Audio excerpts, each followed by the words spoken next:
In the last episode, the people of Israel multiplied in Egypt until a new Pharaoh, gripped by fear, turned them into slaves.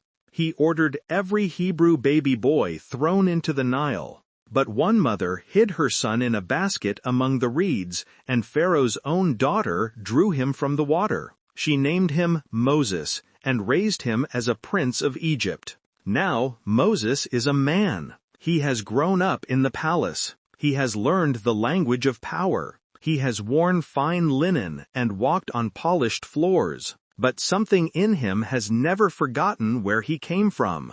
One day, Moses goes out to where his own people are laboring. He watches them. He sees the bricks. He sees the whips. He sees the bent backs and the broken bodies. And then he sees something that changes everything. An Egyptian is beating a Hebrew. The blows fall again and again. No one stops it. No one can. This is Egypt. This is the law. And the Hebrew has no voice here. Moses looks around. Left. Right. No one is watching. He strikes the Egyptian down and kills him. Then he buries the body in the sand. One act. One moment. One line crossed. The next day, Moses goes out again. This time he sees two Hebrews fighting each other. He steps in and asks the one in the wrong, "Why are you hitting your fellow Hebrew?" The man's answer cuts like a blade. "Who made you ruler and judge over us?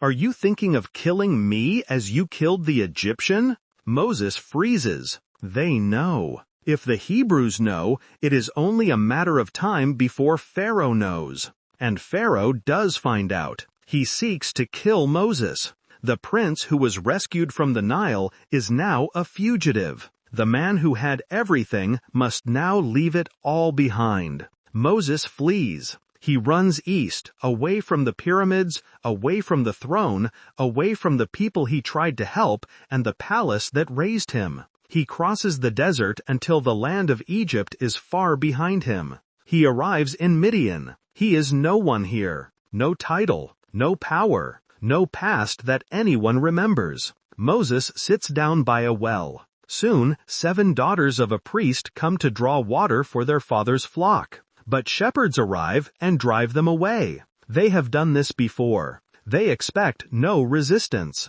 Moses stands up. He drives the shepherds back. He draws water for the women and their flocks. When the daughters return home, their father Reuel asks, "Why have you come back so early today? An Egyptian rescued us from the shepherds. He even drew water for us and watered the flock." An Egyptian.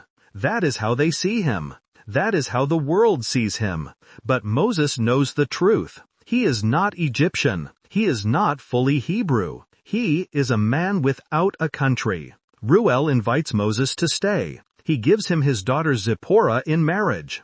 And Moses settles into a new life far from palaces and plagues. Zipporah gives birth to a son. Moses names him Gershom. I have become a foreigner in a foreign land. The name is a confession, a wound spoken aloud. Moses tends sheep. He walks the hills of Midian. He watches the seasons pass. And year after year, Egypt feels further and further away. But Egypt has not forgotten its people. The Israelites groan under their slavery. They cry out for help, and their cry rises to God. God hears their groaning. He remembers his covenant with Abraham, with Isaac, and with Jacob. He looks upon the Israelites. He sees them. Nothing in the silence has been wasted. Nothing in the waiting has been lost. The wheels of heaven have been turning, even when no one on earth could hear them.